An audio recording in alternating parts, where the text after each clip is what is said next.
Bismillahirrahmanirrahim.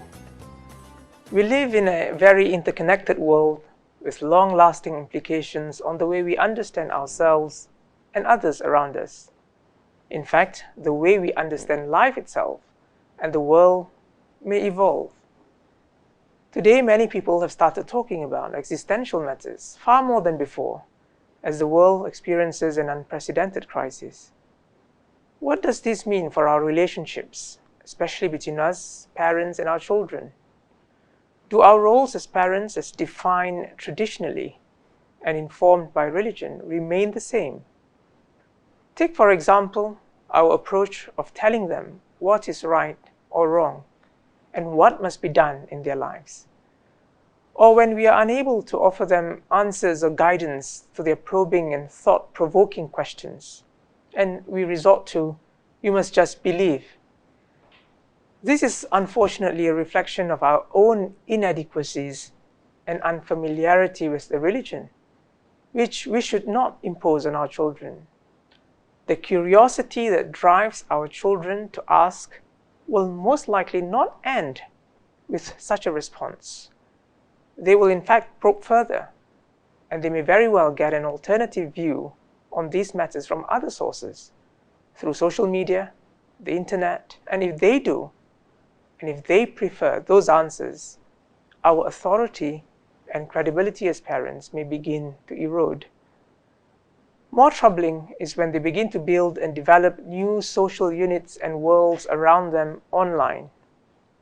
Whatever they feel is lacking in their own families, they will find substitutes elsewhere.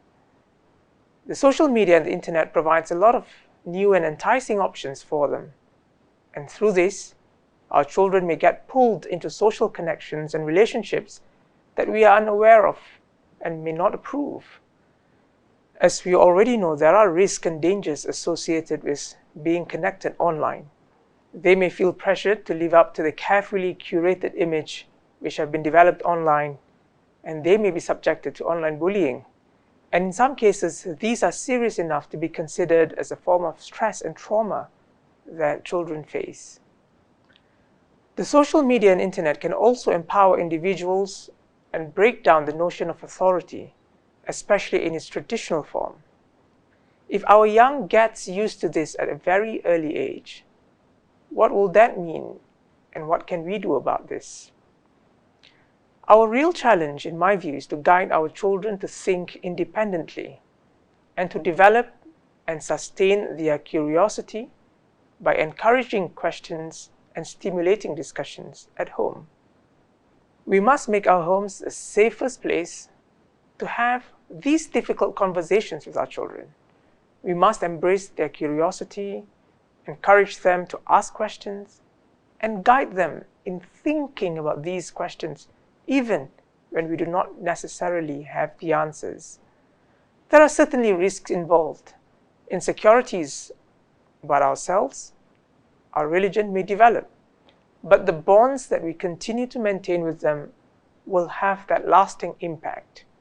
We will continue to be their first port of call when they need someone in their lives to guide them out of the challenges and troubles that they face.